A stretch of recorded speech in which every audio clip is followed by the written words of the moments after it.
Et bien voici le petit réseau présenté le 26 et 27 mai à l'Espignan, ex-cantine. Ce qu'on voit à l'heure actuelle, c'est le moulin de Faugères, et on va voir tout le réseau qui représente la gare de Faugères.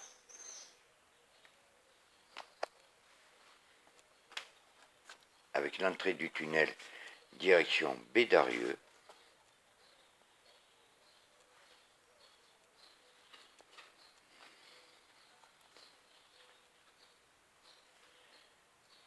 Un poste d'aiguillage en construction qui n'existe plus à l'heure actuelle.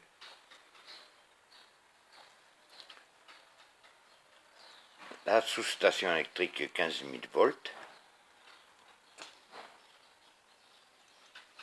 avec le logement du chef de la centrale. On avance. À l'heure actuelle,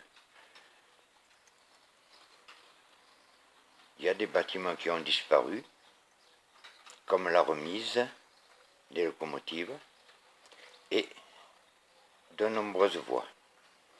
Il n'en reste qu'une seule en circulation. La maison des cantonniers au fond, le hangar de marchandises devant. Ah, une petite souris pour télécommander le train par ordinateur. La gare en construction en 3D par imprimante. Le local lampisterie en construction aussi qui n'existe plus. Le buffet qui est à l'heure actuelle des logements. Le petit bâtiment c'était un puits, c'est toujours un puits. Le poste d'aiguillage principal qui n'existe plus non plus. Une maison qui est à l'abandon à l'heure actuelle. Et là, on voit le fameux tunnel de Faugères. À droite, c'est direction Béziers. À gauche, direction Pézenas. Mais cette voie n'existe plus. On voit au-dessus la cave coopérative de Faugères. Voilà, ça c'est la partie du réseau de Faugères. La cave, bien sûr, est en construction aussi. Et là, nous arrivons sur la partie arrière du réseau pour pouvoir faire tourner le train complet. Cette partie-là est complètement imaginaire. Je vous laisse le soin de regarder une petite ferme qui sera un élevage, une petite ferme d'élevage. On pourrait dire, avec une petite touche humoristique, élevage de mammouths et de dinosaures. Mais c'est humoristique. Un petit barrage.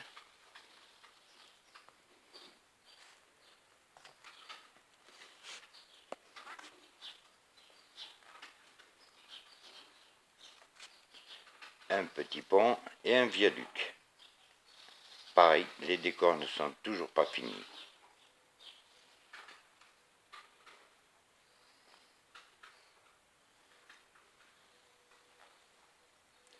Encore une petite remise avec du charbon pour les vapeurs. Une gare avec son passage souterrain. Évidemment, là, il n'est pas encore en service, c'est pas éclairé, on ne voit pas le dessous.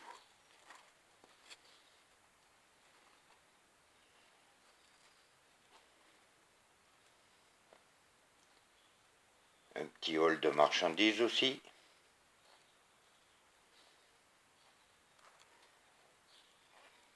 Un poste d'aiguillage.